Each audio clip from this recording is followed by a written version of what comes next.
Physics में class 11th की physics है, उसमें क्लास 11th के फिजिक्स में बल एवं न्यूटन के गति विषयक नियम जो है लेसन 7 कुमार मित्तल की बुक से लेसन 7 है, लिख देता हूँ मैं 8 लेसन 7 है, उसी पर आज हम चर्चा करने वाले हैं।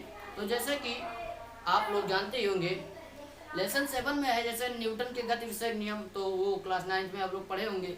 अगर कोई बच्चा ऐसा भी है जो ना पढ़ा हो तो उसको हमारी वीडियो देखने के बाद कोई दूसरी वीडियो देखने की ज़रूरत नहीं पड़ेगी, ऐसा मुझे लगता है। और अगर कुछ ना समझ में आएगा तो अगर आप कमेंट करेंगे तो मैं उसका बताने का कोशिश ज़रूर करूँगा। और तो जैसे कि आज हम 5 टॉपिक पे बात करने वाले हैं। ये 5 टॉपिक है हमारा। नंबर 1 है बल व बल के प्रकार, दूसरा न्यूटन के गति विषयक नियम व उसके अनुप्रयोग, फिर तीसरा जड़त्व के प्रकार, फिर चौथा संवेग और 5वां है आवेग। अगर वीडियो बहुत लंबी हो जाएगी तो थोड़ा इसमें से काटना पड़ेगा, और ना आज हम 5 टॉपिक पे चर्चा फुल एकदम कॉन्सेप्ट क्लियर करने वाले हैं। तो जैसा कि और इसके बाद जो आगे जो टॉपिक है महत्वपूर्ण टॉपिक, उसकी वीडियो में दूसरे पार्ट में आ जाएगी, तो आप लोग उसे भी देख लीजिएगा। जैसे कि फर्स्ट वीडियो है हमारी, तो आइए चलते हैं। जैसे फर्स्ट हेडिंग है बल, बल किसे कहते हैं। तो बल किसे कहते हैं तो आप लोग जानते होंगे कि बल वह धक्का व खिंचाव है। बल क्या है? बल वह धक्का व खिंचाव है जिसके द्वारा हम किसी भी वस्तु की स्थिति में परिवर्तन कर सकते हैं या परिवर्तन करने का प्रयास कर सकते हैं। जैसे उदाहरण के लिए मान लीजिए हमें इस बोर्ड को या सॉरी इस मार्कर है, ये मार्कर मान लीजिए रखा हुआ है, इसको हटाना है तो थोड़ा हम बल लगाएंगे तो हट जाएगा। लेकिन आप चाहें इस दीवार पे हम बल लगाएंगे तो ये नहीं हटेगा, क्योंकि हमें बल जो लगाए हैं वो इसके अनुकूल लगाए हैं, क्योंकि इसमें ज़्यादा बल की जरूरत है इसे गिराने के लिए, हमारे पास उतना बल नहीं है। तो जैसे कि हेडिंग जो पड़ेगी हमारी वो पड़ेगी, आप लोग को हेडिंग डालना है बल, बल डालना, उसके अंतर्गत लिखना है बल वह धक्का व खिंचाव है। बल क्या है? वह धक्का व खिंचाव है जिसके द्वारा हम किसी भी वस्तु की स्थिति में परिवर्तन कर सकते हैं या करने का प्रयास करते हैं। जैसे एग्जाम्पल के तौर पे आप मान लीजिए पंखा चल रहा है, ये मान लीजिए पंखा है हमारा, ये पंखा है और ये चल रहा है, राउंड में चल रहा है, ठीक। इसकी जो बोर्ड है, बोर्ड पावर बोर्ड, यहाँ पे इसमें ये स्विच है। जैसे फैन चल रहा है हमारा, लगातार चल रहा है, मूव कर रहा है। अब हमें इसे रोकना है तो हमें इसे में बल लगाना पड़ेगा कि हम मान लीजिए यहाँ पे हैं, यहाँ पे बैठे हैं, इसमें यहाँ पे बैठे हैं, ठीक। तो यहाँ पे जब बैठे हैं तो हमें यहाँ से उठ के जाना पड़ेगा यहाँ पे और ये स्विच को दबाना पड़ेगा, तभी यानी कि हम जब बल लगाएंगे तभी ये फैन रुकेगा।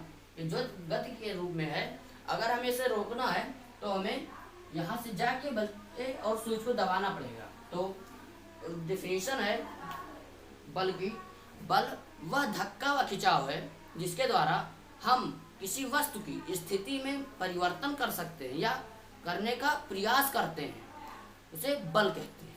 तो बल के डेफिनेशन तो आप लोग समझ ही गए होंगे। अब देखते हैं बल कितने प्रकार के होते हैं। तो अब इसको डाल के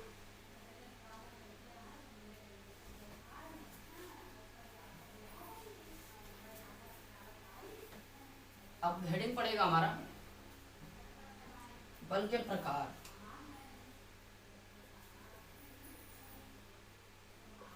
बल के प्रकार, टाइप्स ऑफ फोर्स, बल के प्रकार।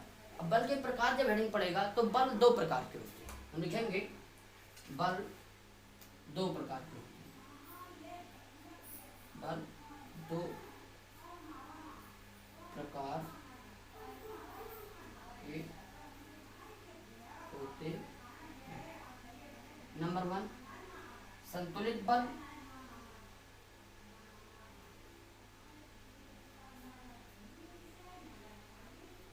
नंबर 2 असंतुलित बल।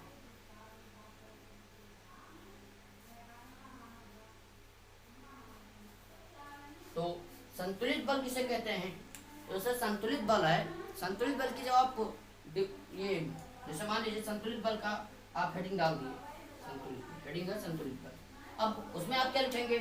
इसमें आप लिखेंगे कि जब किसी वस्तु पर जब किसी वस्तु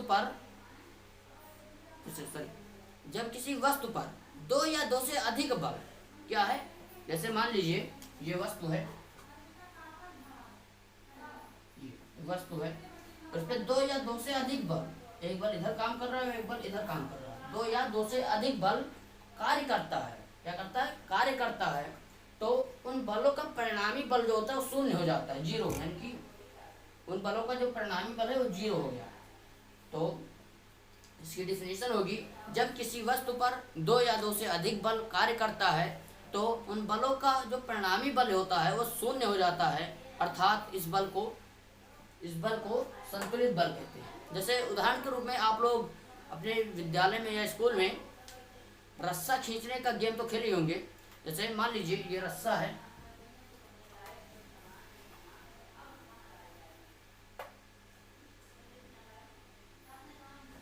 ये रस्सा है,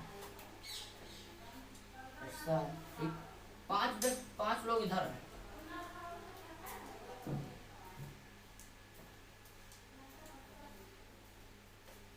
पांच लोग इधर, एक दो तीन पाँच, ये पांच लोग हैं, मान लीजिए पांच लोग, ठीक, और पांच लोग इधर हैं,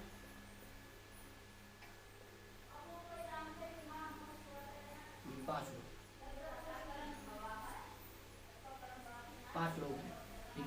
अब जब पांच लोग इधर और पांच लोग इधर, पांच लोग दाहिनी तरफ, पांच लोग बाएं तरफ, जब रस्से को खींचते हैं, जब रस्से को खींचेंगे तो मान लीजिए यही डिफिनेशन हो, डिफिनेशन है, दो या दो से अधिक बल, दो या दो से अधिक बल किसी वस्तु पर, दो या दो से अधिक बल किसी वस्तु पर, किसी वस्तु पर दो या दो से अधिक बल कार्य करती है, दो या दो से अधिक बल कार्य करता है, तो यदि उन बलों का परिणामी बल जो होता है वो शून्य हो जाता है। मतलब मान लीजिए 50 न्यूटन का बल ये इधर से लगा रहे हैं और ये भी 50 का लगा रहे हैं, तो एक समय ऐसा आएगा कि ये जो दोनों टीमें होंगी एकदम स्थिर हो जाएंगी, कहीं पे भी मतलब स्थिर हो जाएंगी। जब स्थिर हो जाएंगी तो इन दोनों टीमों के बलों का जो परिणामी होगा वो शून्य हो जाएगा। जब शून्य हो जाएगा तो यही हमारे संतुलित बल की उदाहरण हो गया कि यदि किसी वस्तु पर दो या दो से अधिक बल कार्य करता है तो उन बलों का जो होता है परिणामी बल शून्य हो जाता है, उन बलों का परिणामी बल शून्य हो जाता है, तो उस बल को संतुलित बल कहते हैं। ये संतुलित बल का उदाहरण हो गया। हमारी हो जाएगी, यदि किसी वस्तु पर, जैसे ये वस्तु है तो वैसे हम पहले समझा चुके हैं, यदि किसी वस्तु पर दो या दो से अधिक बल कार्य कर रहा है, दो या दो से अधिक बल कार्य कर रहा है, तो उन बलों पर लगने वाला संयुग्मी बल, उन बलों पे लगने वाला परिणामी बल, क्या, फिर से सुन लीजिए, यदि किसी वस्तु पर दो या दो से अधिक बल कार्य कर रहा है तो उन बलों पर लगने वाला परिणामी बल शून्य हो जाता है, बलों पर लगने वाला परिणामी बल शून्य हो जाता है, तो इस बल को संतुलित बल कहते हैं। तो संतुलित बल हो गया, हमारा ये हो गया। अब असंतुलित बल की बात आती है, तो असंतुलित बल क्या होता है, तो जैसे यहाँ पे संतुलित बल में था 50 न्यूटन का बल इधर एक टीम लगा रही है और 50 न्यूटन का बल एक टीम इधर से लगा रही है, लेकिन यहाँ पे 50 न्यूटन का बल ना लगा के मान लीजिए 50 न्यूटन का बल, मान लीजिए टीम ये है और ये टीम बी है, ये 50 न्यूटन का बल लगा रही है, 50 का लगा रही थी। अब मान लीजिए 50 से 55 कर दे, 50 से 55 न्यूटन का बल लगा दे, तो ये जो टीम है, टीम बी को, जो टीम बी है वो टीम ए को अपनी तरफ खींच लेगी, मतलब ये जो टीम है वो इधर की तरफ बढ़ जाएगी, इस तरह बढ़ जाएगी। तो इसका सीधा ये उदाहरण है, बहुत सटीक उदाहरण है ये। तो जैसे रस्सा कसी का आप खेल खेले होंगे, जैसे आइए देख लेते हैं एक बार। जैसे मान लीजिए ये दोनों हमारा हाथ है, ये टीम ये है और ये टीम बी है, ये है, ठीक। अब जैसे मान लीजिए ये जो टीम ये है, ये 50 न्यूटन का बल लगा रही है, 55 न्यूटन का बल लगा रही है। जैसे ये देख लीजिए, ये इधर खींचा चला जाता है, मान लीजिए टीम ये और ये टीम बी है, तो ये इधर जैसे टीम बी खींच ले रही है टीम ए को, तो तो जब खींच ले रही है तो जिसका परिणामी बल शून्य ना होके बल्कि शून्य ना होकर या शून्य नहीं होता है तो ऐसे बल को असंतुलित बल कहते हैं। इसकी डेफिनेशन हो जाएगी, यदि किसी वस्तु पर दो या दो से अधिक बल कार्य कर रहे हो तो उन बलों का परिणामी बल शून्य ना हो तो ऐसे बल को असंतुलित बल कहते हैं। तो यहाँ तक अगर आपको कॉन्सेप्ट समझ में आ गया हो तो लाइक कर दीजिए, और अगर अभी तक आप हमारे चैनल को सब्सक्राइब ना किए हो तो सब्सक्राइब जरूर करके वो बेल आइकन का बटन दबा दीजिए कि हमारे जो भी वीडियो पड़े वो सबसे पहले आप तक जरूर जाए। तो जैसा कि अब ये हो गया संतुलित असंतुलित, यहाँ तक हमारा टॉपिक एकदम क्लियर हो चुका है। बल, बल क्या है, बल एकदम आप लोग समझ चुके हैं। अब न्यूटन के गति विषय नियम और उसके अनुप्रयोग हैं, तो जैसे कि इसे रेस कर देंगे।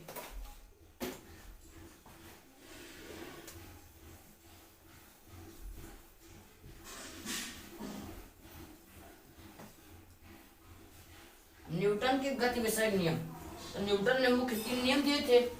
न्यूटन ने 3 नियम दिए थे। तो पहला नियम था जड़त्व का नियम, दूसरा नियम था और तीसरा नियम था। तीसरा नियम तो क्रिया और प्रतिक्रिया का नियम था, दूसरा नियम था F=m में। तो फर्स्ट नियम जो था हमारा वह था यदि कोई वस्तु विरामावस्था में है तो वह विरामावस्था में ही रहेगी। यदि कोई वस्तु विरामावस्था में है तो वह विरामावस्था में ही रहेगी, या कोई वस्तु गति अवस्था में है तो गति अवस्था में ही रहेगी जब तक उस पर कोई बाह्य बल ना लगाया जाए। क्या ना लगाया जाए? बाह्य बल ना लगाया जाए। तो जैसे कि अब हम हेडिंग का डालेंगे तो डालेंगे न्यूटन का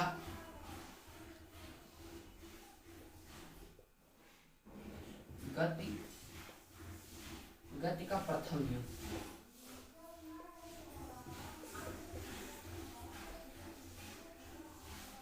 ये हमारा हेडिंग पर जाएगा। अब इसके अंतर्गत लिखेंगे, इसके अंतर्गत हम लिखेंगे न्यूटन के गति विषय तो लिखेंगे प्रथम नियम के अनुसार। तो लिखेंगे इस नियमानुसार यदि कोई वस्तु गति अवस्था में है तो वह गति अवस्था में ही रहेगी, या कोई वस्तु विरामावस्था में है तो विरामावस्था में ही रहेगी जब तक कोई उस पर बाह्य बल ना लगाया जाए। अब जैसे मान लीजिए आप लोग गाड़ी तो चलाए होंगे, मोटरसाइकिल या साइकिल। तो जैसे मोटरसाइकिल की बात कर लीजिए, जो मोटरसाइकिल पे बैठ जाते हैं, मान लीजिए बैठ गए, ठीक। जब एक्सीलेटर से खींचेंगे, जब एक्सीलेटर को घुमाएंगे तभी गाड़ी आगे जाएगी ना, वैसे तो जाएगी नहीं, बैठ लें इस पर चल दे तुरंत। तो मान लीजिए आप गाड़ी पे बैठे, जब अपने हाथों की मदद से इसे एक्सीलेटर को घुमाए तभी गाड़ी आगे गई। और ये ऐसा तो है नहीं कि आप बैठ ले गाड़ी तुरंत भाग गई, तुरंत आगे चली गई, ऐसा नहीं होता। तो इसी प्रकार अगर हम किसी वस्तु में गति, या हम अगर मान लीजिए कोई वस्तु रुकी हुई है तो उसको चलाना है या बढ़ाना, ढकेलना है, तो हम उसको अपने हाथों से या किसी चीज से हम उसमें बल लगाएंगे। क्या लगाएंगे? बल लगाएंगे, तभी वह गति करेगी। तो एक बार फिर से सुन लीजिएगा, इसमें लिखेंगे यदि कोई वस्तु गति अवस्था में है तो वह गति अवस्था में ही रहेगी, या कोई वस्तु विरामावस्था में तो विरामावस्था में ही रहेगी जब तक उस पर कोई बाह्य बल ना लगाया जाए। इसे जड़त्व का नियम भी कहते हैं। इसे कौन सा नियम कहते हैं? जड़त्व का नियम। तो जड़त्व का नियम भी कहते हैं। फर्स्ट नियम हो गया हमारा। अब जड़त्व का नियम कहते हैं तो उसमें बात आती है जड़त्व क्या है। जड़त्व क्या है? तो जड़त्व पे भी हम प्रकाश डालने वाले हैं। तो प्रथम नियम को हो गया हमारा। अब प्रथम नियम हो गया, तो आइए जड़त्व के बारे में बात करते हैं। तो जड़त्व क्या है हमारा? तो जड़त्व वह है, जड़त्व किसे कहते हैं? तो आइए देखते हैं क्या है। तो जड़त्व किसी वस्तु की वह प्रवृत्ति किसी वस्तु की वह प्रवृत्ति जो उस वस्तु में होने वाले परिवर्तन का विरोध करती है, उस वस्तु में होने वाले परिवर्तन का विरोध करती है, उसे जड़त्व कहते हैं। जड़त्व किसे कहते हैं? तो जड़त्व किसे कहते हैं? तो किसी वस्तु की वह प्रकृति, किसी वस्तु की वह प्रकृति या नेचर, किसी वस्तु की वह प्रकृति जो उस वस्तु में होने वाले परिवर्तन का क्या करती है? विरोध करती है, यानी कि वो नहीं चाहती कि ऐसा परिवर्तन हो, परिवर्तन का विरोध करती है, तो उसे जड़त्व कहते हैं। तो जड़त्व कितने प्रकार के होते हैं? जड़त्व कितने प्रकार के होते हैं?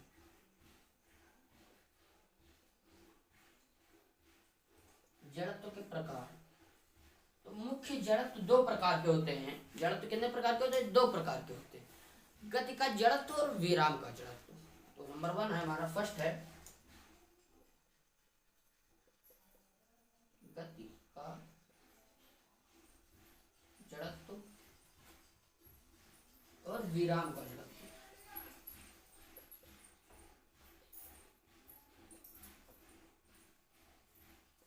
विराम का जड़त्व, तो गति का जड़त्व और विराम का जड़त्व। तो आप लोग सोच रहे होंगे गति का जड़त्व क्या होता है? तो गति का जड़त्व वह होता है, जैसे कि बहुत ही उदाहरण से हम आज समझाने की, तो जैसे कि संतुलित बल की जो डेफिनेशन हो जाएगी हमारी, हो जाएगी यदि किसी वस्तु पर, जैसे ये वस्तु है तो वैसे हम पहले समझा चुके हैं, यदि किसी वस्तु पर दो या दो से अधिक बल कार्य कर रहा है, दो या दो से अधिक बल कार्य कर रहा है, तो उन बलों का तो उन बलों पर लगने वाला संयुग्मी बल, उन बलों पे लगने वाला परिणामी बल, क्या, फिर से सुन लीजिए, यदि किसी वस्तु पर दो या दो से अधिक बल कार्य कर रहा है तो उन बलों पर लगने वाला परिणामी बल शून्य हो जाता है। बलों पर लगने वाला परिणामी बल शून्य हो जाता है, तो इस बल को संतुलित बल कहते हैं। तो संतुलित बल हो गया, संतुलित बल हो गया हमारा, ये हो गया। अब असंतुलित बल की बात आती है, तो असंतुलित बल क्या होता है? तो जैसे यहाँ पे संतुलित बल में था 50 न्यूटन का बल इधर एक टीम लगा रही है, 50 न्यूटन का बल एक टीम इधर से लगा रही है, लेकिन यहाँ पे 50 न्यूटन का बल ना लगा के मान लीजिए 50 न्यूटन का बल, मान लीजिए टीम ए है और ये टीम बी है, ये 50 न्यूटन का बल लगा रही है, 50 का लगा रही थी। अब मान लीजिए 50 से 55 कर दे, 50 से 55 न्यूटन का बल लगा दे, तो ये जो टीम है, टीम ए टीम बी को, जो टीम बी है वो टीम ए को अपनी तरफ खींच लेगी, मतलब ये जो टीम है वो इधर की तरफ बढ़ जाएगी, इस तरह बढ़ जाएगी। तो इसका सीधा सीधा ये उदाहरण है, बहुत सटीक उदाहरण है ये। तो जैसे रस्सा कसी का आप खेल खेले होंगे, जैसे आइए देख लेते हैं एक बार। जैसे मान लीजिए ये दोनों हमारा हाथ है, ये टीम ये है और ये टीम बी है, ये है ठीक। अब जैसे मान लीजिए ये जो टीम ये है, ये 50 न्यूटन का बल लगा रहे, 55 न्यूटन का बल लगा रहे, जैसे ये देख लीजिए, ये इधर खींचा चला जाता है। मान लीजिए टीम ये और ये टीम बी है, तो ये इधर जैसे टीम बी खींच ले रही है टीम ए को, तो जब खींच ले रही है तो जिसका परिणामी बल शून्य ना होकर, बल्कि शून्य ना होकर या शून्य नहीं होता है, तो ऐसे बल को असंतुलित बल कहते हैं। इसकी डेफिनेशन हो जाएगी, यदि किसी वस्तु पर दो या दो से अधिक बल कार्य कर रहे हो तो उन बलों का परिणामी बल शून्य ना हो, तो ऐसे बल को असंतुलित बल कहते हैं। तो यहाँ तक अगर आपको कॉन्सेप्ट समझ में आ गया हो तो लाइक कर दीजिए, और अगर अभी तक आप हमारे चैनल को सब्सक्राइब ना किए हो तो सब्सक्राइब जरूर करके वो बेल आइकन का बटन दबा लीजिए कि हमारे जो भी वीडियो पड़े वो सबसे पहले आप तक जरूर जाए। तो जैसा कि अब ये हो गया संतुलित असंतुलित, यहाँ तक हमारा टॉपिक एकदम क्लियर हो चुका है। बल क्या है, बल एकदम आप लोग समझ चुके हैं। अब न्यूटन के गति विषयक नियम और उसके अनुप्रयोग हैं, तो जैसे कि इसे रेस कर देंगे।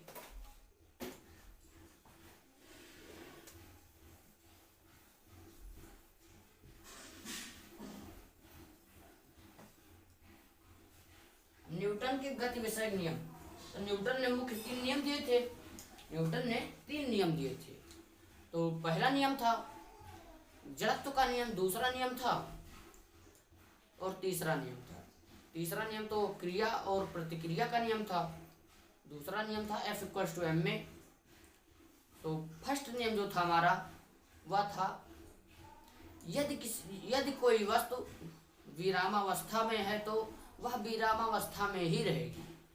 यदि कोई वस्तु विरामावस्था में है तो वह विरामावस्था में ही रहेगी, या कोई वस्तु गति अवस्था में है तो गति अवस्था में ही रहेगी जब तक उस पर कोई बाह्य बल ना लगाया जाए। क्या ना लगाया जाए? बाह्य बल ना लगाया जाए। तो जैसे कि अब हम हेडिंग का डालेंगे, तो डालेंगे न्यूटन का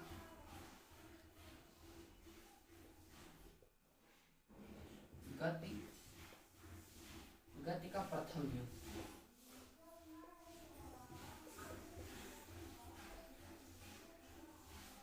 ये हमारा हेडिंग पर जाएगा। अब इसके अंतर्गत हम लिखेंगे न्यूटन के गति विषय तो लिखेंगे प्रथम नियम के अनुसार। तो लिखेंगे इस नियमानुसार इस नियमानुसार यदि कोई वस्तु गति अवस्था में है तो वह गति अवस्था में ही रहेगी, या कोई वस्तु विरामावस्था में है तो विरामावस्था में ही रहेगी जब तक कोई उस पर बाह्य बल ना लगाया जाए। अब जैसे मान लीजिए आप लोग गाड़ी तो चलाए होंगे, मोटरसाइकिल या साइकिल, तो जैसे मोटरसाइकिल की बात कर लीजिए। जो मोटरसाइकिल पे बैठ जाते हैं, मान लीजिए बैठ गए, ठीक, जब एक्सीलेटर से खींचेंगे, जब एक्सीलेटर को घुमाएंगे तभी गाड़ी आगे जाएगी ना, वैसे तो जाएगी नहीं, बैठ लें इस पर चल दे तुरंत। तो मान लीजिए आप गाड़ी पे बैठे, जब अपने हाथों की मदद से एक्सीलेटर को घुमाए तभी गाड़ी आगे गई। और ये ऐसा तो है नहीं कि आप बैठ ले गाड़ी तुरंत भाग गई, तुरंत आगे चली गई, ऐसा नहीं होता। तो इसी प्रकार अगर हम किसी वस्तु में गति, या हम अगर मान लीजिए कोई वस्तु रुकी हुई है तो उसको चलाना है या बढ़ाना, ढकेलना है, तो हम उसको अपने हाथों से या किसी चीज़ से हम उसमें बल लगाएंगे। क्या लगाएंगे? बल लगाएंगे, तभी वह गति करेगी। तो एक बार फिर से सुन लीजिएगा, इसमें लिखेंगे यदि कोई वस्तु गति अवस्था में है तो वह गति अवस्था में ही रहेगी, या कोई वस्तु विरामावस्था में है तो विरामावस्था में ही रहेगी जब तक उस पर कोई बाह्य बल ना लगाया जाए। इसे जड़त्व का नियम भी कहते हैं। इसे कौन सा नियम कहते हैं? जड़त्व का नियम। तो जड़त्व का नियम भी कहते हैं। फर्स्ट नियम हो गया हमारा। अब जड़त्व का नियम कहते हैं तो उसमें बात आती है जड़त्व क्या है। जड़त्व क्या है, तो जड़त्व पे भी हम प्रकाश डालने वाले हैं। तो प्रथम नियम को हो गया हमारा। अब प्रथम नियम हो गया, तो आइए जड़त्व के बारे में बात करते हैं। तो जड़त्व क्या है हमारा? तो जड़त्व वह है, जड़त्व किसे कहते हैं? तो आइए देखते हैं जड़त्व किसे कहते हैं।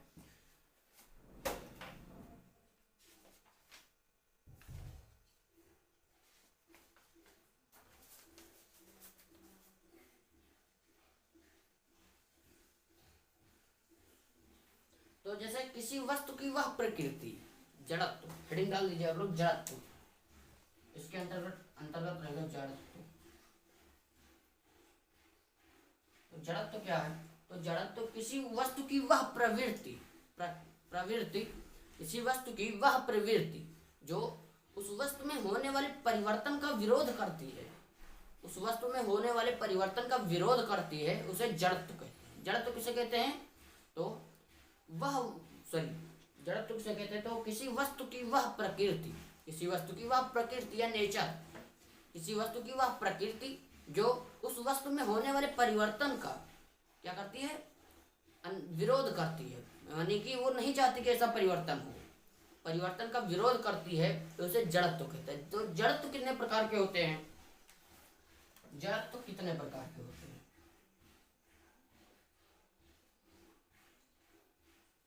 जड़त्व के प्रकार, तो मुख्य जड़त्व दो प्रकार के होते हैं। जड़त्व कितने प्रकार के होते हैं? दो प्रकार के होते हैं, गति का जड़त्व और विराम का जड़त्व।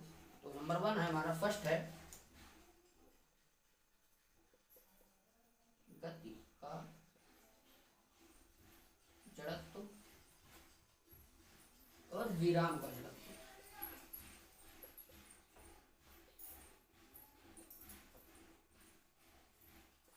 विराम का जड़त्व, तो गति का जड़त्व और विराम का जड़त्व। तो आप लोग सोच रहे होंगे गति का जड़त्व क्या होता है? तो गति का जड़त्व वह होता है, जैसे कि यहाँ पे गति का जड़त्व, तो गति का जड़त्व क्या होता है? तो जैसे कि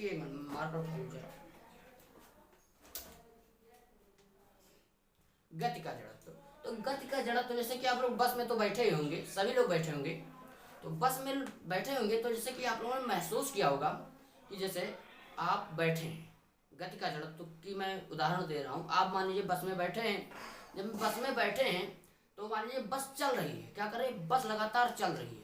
जब चल रही है, बस चल रही है, ठीक, मान लीजिए सर चल रही है बस, जब चल रही है तो मान लीजिए जो बस चालक या ड्राइवर है वो अचानक जब बस में ब्रेक लगाएगा, जब ब्रेक लगाएगा तो जो आप हैं, जो यात्री है वो बैठा है बस में, वो उसका जो पैर का जो शरीर का निचला हिस्सा होगा वो बस के जैसे बस में जैसे ब्रेक लगेगा तो निचला हिस्सा तो रुक जाएगा, लेकिन जो यात्री के ऊपर का हिस्सा होगा वो गति के जड़त्व के कारण लगातार गति में ही रहना चाहता है। तो गति में रहना चाहता है तो निचला हिस्सा रुक गया है, यानी कि निचला हिस्सा विराम में हो गया, बस विराम में है। तो जब ऊपर ही जो गति का जो जड़त्व है गति के जड़त्व के कारण शरीर यात्री के ऊपर का हिस्सा गति में रहना चाहता है। इसलिए यात्री को, जब बस में यात्री बैठा हुआ होता है, अचानक ब्रेक लगता है तो उसे जो होता है आगे की ओर, उसका शरीर थोड़ा आगे की ओर गिरने लगता है या उसे आगे की ओर धक्का लगता है। तो अगर आप लोगों को समझ में आया हो तो ठीक है, नहीं तो कमेंट करिएगा, फिर से समझाएंगे। इसी प्रकार गति का जड़त्व हो गया। अब विराम का जड़त्व, जैसे मान लीजिए आप लोग बस में बैठे हैं, ठीक, सपोज करिए सब बैठे हैं, बस में बैठे हैं। तो जब बस में बैठे रहते हैं या मान लीजिए ट्रेन में बैठे हैं, तो जब ट्रेन अचानक एक बैग चलती है तो आपका जो शरीर है वो पीछे चला जाता है। क्या? क्योंकि जो निचला हिस्सा है वो ट्रेन के साथ में चलने लगा, और गति और विराम के जड़त्व के कारण आपका जो शरीर का ऊपरी हिस्सा है वो विराम में है तो विराम में ही रहना चाहता है। इसलिए जब विराम में तो विराम में ही रहना चाहता है, तो इसलिए वो जो यात्री के शरीर का जो पिछला ऊपरी हिस्सा है वह पीछे की ओर, तो उसे धक्का लगता है। तो यही कारण है गति का जड़त्व और विराम का जड़त्व। जैसे कि हो गया। अब आगे हम आते हैं, गति का जो नियम चल रहा था हमारा, तो गति का प्रथम नियम हो गया। अब जड़त्व के बारे में भी हम आपको बता चुके। जो दूसरा नियम है गति का, तो दूसरा नियम आइए समझते हैं। एक मिनट, इसे रेस कर दूं मैं।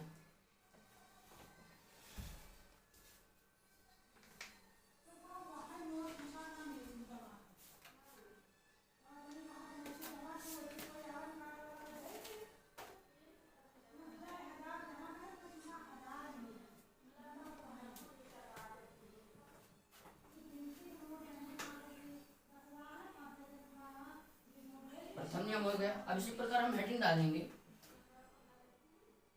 न्यूटन के गति का दूसरा नियम।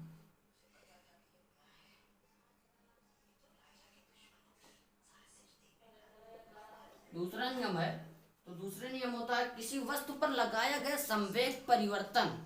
किसी वस्तु पर लगाया गया संवेग परिवर्तन। एक मिनट लिख देता हूं मैं।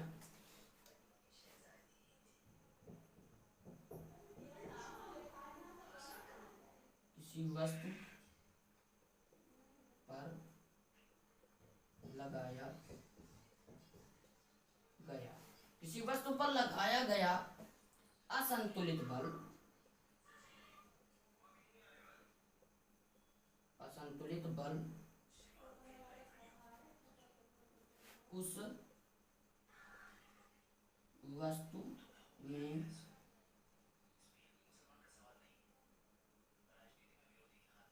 हुए संवेग परिवर्तन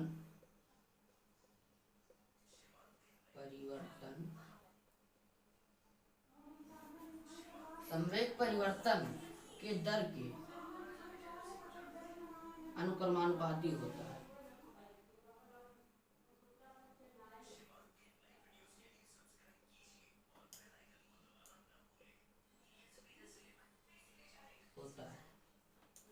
किसी वस्तु पर लगाया गया असंतुलित बल उस वस्तु में हुए संवेग परिवर्तन के दर के अनुक्रमानुपाती होता है।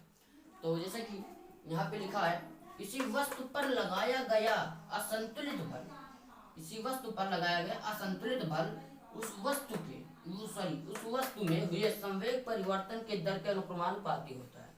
तो जैसे कि यहाँ पे इसे हम प्रूफ करेंगे, दूसरा नियम है। तो क्या कह रहा है, किसी वस्तु पर लगाया गया असंतुलित बल, किसी वस्तु पर लगाया गया असंतुलित बल, तो बल को किससे निरूपित करते हैं? F से। फिर यहाँ पे क्या होगा, यहाँ से हम पढ़ेंगे उस वस्तु में हुए संवेग परिवर्तन। तो संवेग को किससे निरूपित करते हैं? स्मॉल p से। और इसमें क्या है, संवेग परिवर्तन है तो डेल्टा p लिखेंगे, delta p upon delta t। ऐसा क्यों? क्योंकि उस वस्तु में हुए संवेग परिवर्तन जब आ गया तो संवेग और समय दोनों आएगा, तो delta p upon delta t हो गया के दर के अनुक्रमानुपाती होता है। तो अनुक्रमानुपाती किसी वस्तु पर लगाया गया असंतुलित बल F अनुक्रमानुपाती delta p upon delta t हम लिख दिए वहां पे, ठीक, ऐसा लिख दिए। अब जैसा कि आप लोग जानते हैं, क्योंकि P बराबर mv होता है, P बराबर mv, तो P बराबर mv होता है, तो हम लिख सकते हैं इसको, क्योंकि संवेग का जो सूत्र होता है संवेग बराबर mv होता है, तो इसको हम लिख सकते हैं f डेल्टा, डेल्टा p की जगह क्या लिख सकते हैं mv अपॉन डेल्टा t, ऐसा हम लिख सकते हैं। जब ऐसा लिख सकते हैं तो हम क्या करेंगे, तो हम ये करेंगे कि जब हम अनुक्रमानुपाती का चिन्ह हटाते हैं तो किसी कांस्टेंट से मल्टीप्लाई करते हैं, सिंपली किसी कांस्टेंट से मल्टीप्लाई करते हैं, तो f से हटाएंगे तो हम k से मल्टीप्लाई करेंगे, k delta mv upon delta t, ये हो गया। अब इसको हम रेस कर लेते हैं थोड़ा नीचे,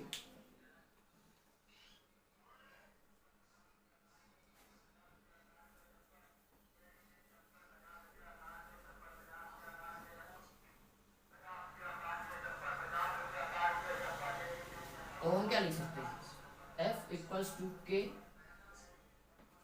m इधर ले लेंगे, m जो है स्मॉल में है, m delta b by delta t, ऐसा हम लिख सकते हैं। तो delta b by delta t क्या होता है, तो इधर हम साइड में लिख देंगे, क्योंकि ए बराबर क्या होता है, त्वरण बराबर क्या होता है, वेग परिवर्तन की दर, वेग परिवर्तन की दर, तो क्या होता है delta we by delta T, ऐसा होता है वेग।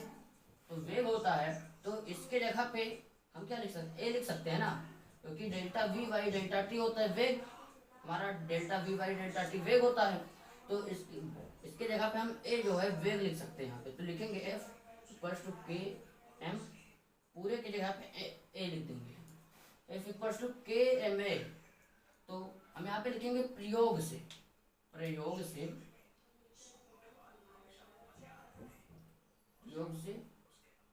के बराबर 1, ये प्रयोग से के बराबर 1 कैसे है ये आपको आगे मिलेगा। तो f equals to 1 m a, f equals to m a, ये हमारा दूसरा नियम है। f equals to m a proof हो गया, जब प्रूफ हो गया f equals to m a हमने प्रूफ कर दिया। यही होता है हमारा दूसरा नियम, जो बल होता है, दूसरा नियम प्रूफ हो गया। तो आइए तीसरा नियम देखते हैं क्या है। तो तीसरा नियम है, हम हेडिंग डालेंगे तीसरे नियम के लिए, न्यूटन का तीसरा नियम।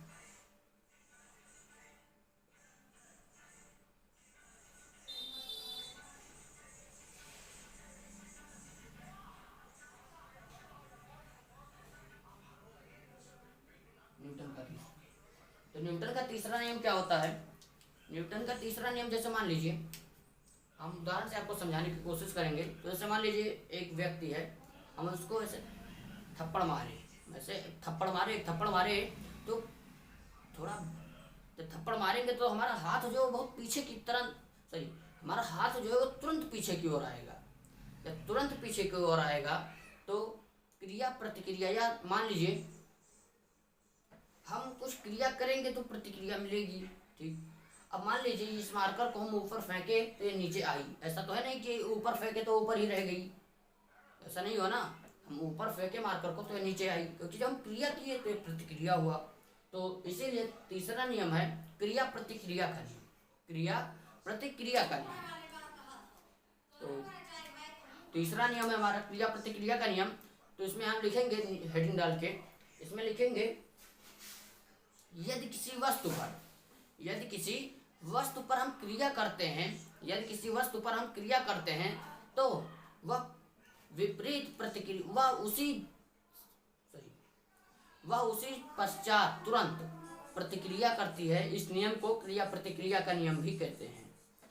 तो उसको लिख लीजिए, फिर आगे हम समझाएंगे।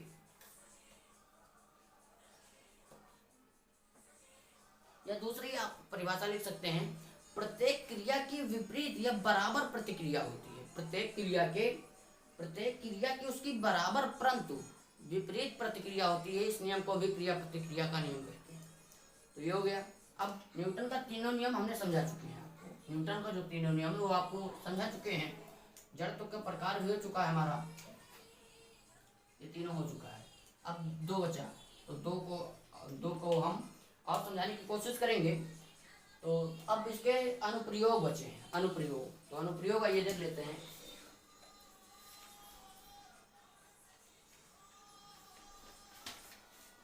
अनुप्रयोग है हमारा, जैसे जब रेल, पहला नियम का अनुप्रयोग देखेंगे तो पहला नियम क्या था हमारा, यदि कोई वस्तु विराम अवस्था में है तो विराम अवस्था में ही रहेगी, या गति अवस्था में है तो गति अवस्था में ही रहेगी, जब तक उस पर कोई वाह्य बल न लगाया जाए। तो जैसे हमने विराम के जड़त्व में वो वही उदाहरण दिया था, तो सेम वही उदाहरण है इसमें भी। जैसे विराम के जड़त्व में उदाहरण था, ठहरी हुई रेलगाड़ी अचानक जब चल पड़ती है, ठहरी हुई रेलगाड़ी या खड़ी रेलगाड़ी अचानक चल पड़ती है, तो उससे जो यात्री होता है उसे अचानक पीछे की ओर गिर जाता है, या पीछे की ओर से झटका लगता है एक बार। एक हो गया। अब दूसरा क्या है, जैसे आप किसी कंबल को पकड़ लीजिए, जब कंबल को पकड़ लेंगे तो डंडे से जब पीटेंगे, कंबल को लगातार पीटेंगे, जब पीटेंगे तो उसमें जो होगा वो धूल के जो कण होंगे वो छीड़ कर बाहर निकल जाएंगे, जो धूल के कण होंगे वो कंबल से बाहर निकल जाएंगे।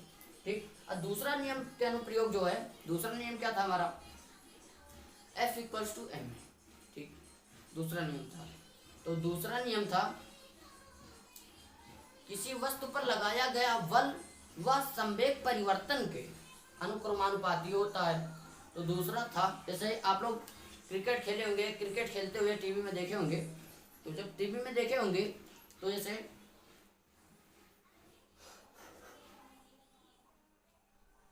जब कैच लेता है कोई व्यक्ति, जो जैसे मान लीजिए फील्डर है, वो कैच लेता है, वो दूसरा नियम के अंदर आएगा, अनुप्रयोग में आएगा। और अनुप्रयोग है, जैसा कि आप लोग जब मैच होता है या क्रिकेट होता है तो आप लोग देखेंगे, जब मान लीजिए कोई बैट्समैन वो बॉल को मारा, जब मारा तो जो बॉल जाती है, जैसे मान लीजिए बाउंड्री पर कोई फील्डर खड़ा है, तो जब वो कैच लेता है तो आप लोग देखे होंगे, जब वो कैच लेगा तो अपने हाथ को, जो हाथ है वो थोड़ा पीछे की ओर लेके जाता है। ऐसा क्यों करता है? ऐसा वो इसलिए करता है कि जो गेंद है वो गिरने का जो समय थोड़ा बढ़ जाता है, और जो जिस बेग से वो आ रही थी उस बेग में थोड़ा परिवर्तन होता है, बेग में कमी हो जाती है, इसलिए जब वो थोड़ा पीछे कैच पकड़ता है तो उसे चोट थोड़ा कम लगता है। ये हो गया। अब तीसरे नियम का जो अनुप्रयोग है वो है, जैसे आप लोग तैरना, अगर जो लोग जानते होंगे, जो तैरे होंगे, तैरते हुए देखे होंगे किसी को, तो आप लोग देखे होंगे कि जो तैराक होता है वो पानी में जब तैरता है तो अपने हाथों को ऐसे चलाता है, ऐसे चलाता है। जब चलाता है तो वो पानी को पीछे ढकेलता है और पानी उसको आगे ढकेलती है। यही क्रिया प्रतिक्रिया का नियम हुआ। अगर आप किसी को, जो जैसे आप क्रिया कर रहे हैं उसी तुरंत विपरीत प्रतिक्रिया होती है। तो जैसे कि यहाँ पे हम लोग प्रूफ किए हैं F=m में, जब प्रूफ किया तो हमें लिख लेना थोड़ा कि किसी वस्तु पर लगाया गया बल F, किसी वस्तु पर लगाया गया बल, लिख देता हूं मैं, किसी वस्तु पर लगाया गया बल उस वस्तु में हुए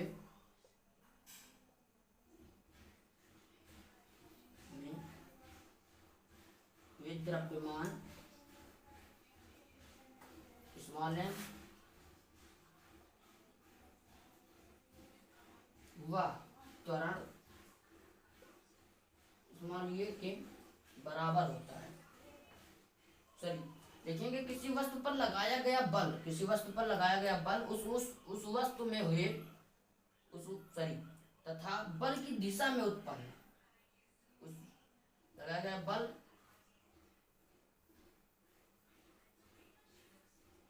तथा उस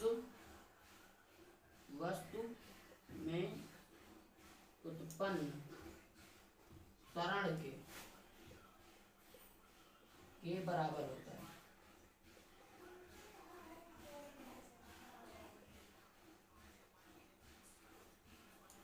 त्वरण के गुणनफल की।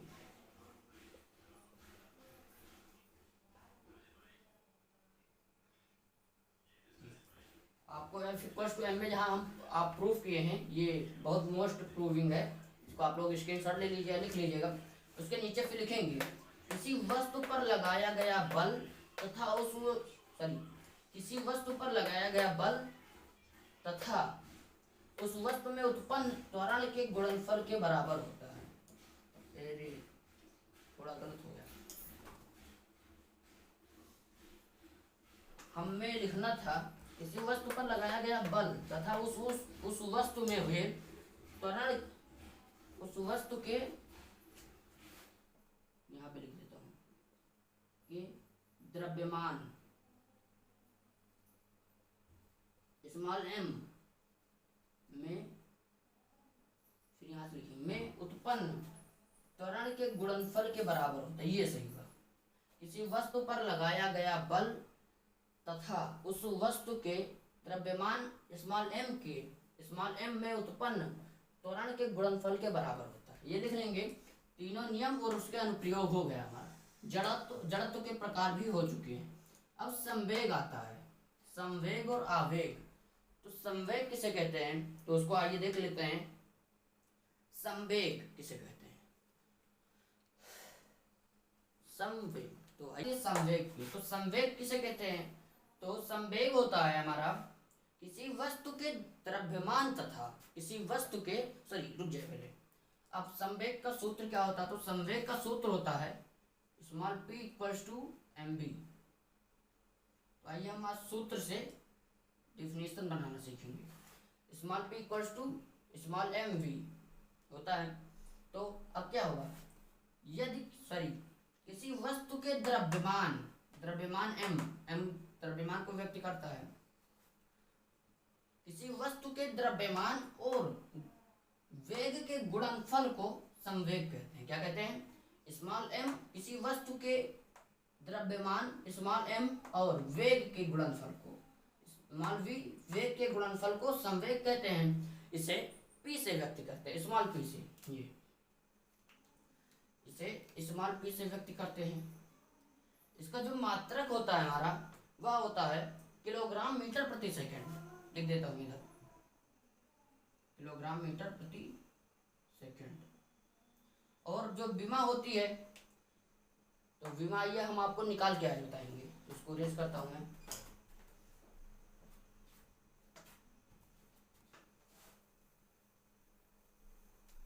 किलोग्राम मीटर प्रति सेकंड।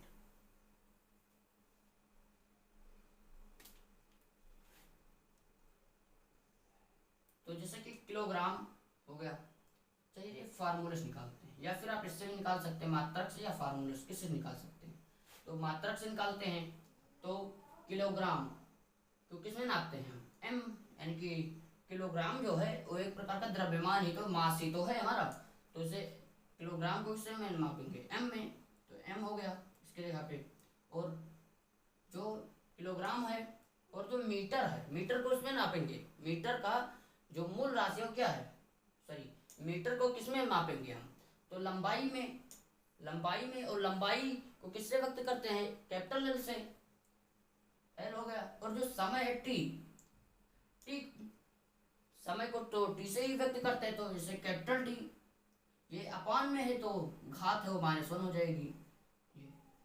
इसकी जो संवेग की जो विमा हो गई वो mLt-1 होती है। संवेग की विमा mLt-1 होती है।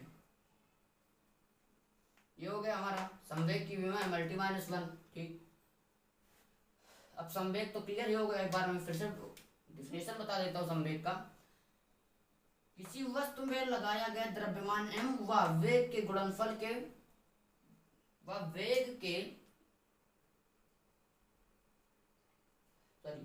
किसी वस्तु पर लगाया गया द्रव्यमान m व वेग के गुणनफल को संवेग कहते हैं। इसे स्मॉल p से व्यक्त करते हैं। इसका सूत्र होता है small p equals to mv। इसका मात्रक होता है किलोग्राम मीटर प्रति सेकंड, और इसकी विमा होती है mLt-1। वो मैंने आपको निकाल के बता दिया। अब बात आता है आवेग का, ये भी इसी में लिख देते हैं, ये कैपिटल में रहेगा। अब बात आती है आवेग की, तो आवेग होता है आवेग किसे कहते हैं? तो आवेग होता है जब किसी वस्तु पर बहुत बड़ा बल बहुत छोटे समय के लिए, बहुत क्षण भर के लिए कार्य करता है, तो उस बल और समय के जो समय अंतराल जो समय का गुणनफल होता है उसे आवेग कहते हैं। तो आवेग को किससे व्यक्त करते हैं? तो आवेग को आवेग को जे से व्यक्त करते हैं जी। तो जे इक्वल हो जाएगा बहुत बड़ा बल बहुत कम समय के लिए, उसके गुणनफल को, या आप डिफिनेशन लिख लीजिए, मैं बोल रहा हूं जब किसी वस्तु पर भारी बल ब्रैकेट में अधिक बल कम समय के लिए, बहुत कम समय के लिए आरोपित होता है तो उस बल और समय के गुणनफल को आवेग कहते हैं। तो आवेग को स्मॉल जी से व्यक्त करते हैं, तो स्मॉल जी से व्यक्त करेंगे, सॉरी स्मॉल जे नहीं, आई या स्मॉल जी, आई या कैपिटल जी, आई या कैपिटल जे से व्यक्त करते हैं। इसका जो मात्रक होता है किलोग्राम मीटर प्रति सेकंड, सेम जो मात्रक संवेग का वही मात्रक आवेग का, तो जो इसकी विमा हो जाएगी वो भी सेम हो जाएगी, mL/t-1, ये विमा हो गई। जब विमा हो गई तो जो फार्मूला क्या बनेगा हमारा?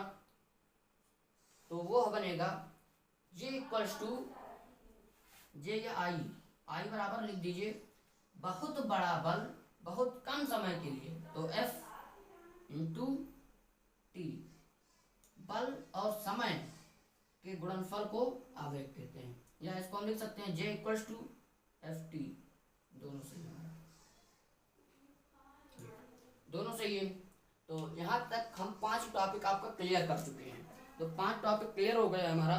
तो आगे इसी प्रकार हम इसकी जो सेकंड पार्ट वो भी जल्दी आ जाएगी, तो उसको भी देख लीजिएगा। अगर ये समझ में आया हो तो लाइक कीजिए, कमेंट कीजिए और सब्सक्राइब कीजिए। और धन्यवाद आपका जो आपने इतने देर तक लास्ट तक मेरी वीडियो देखा।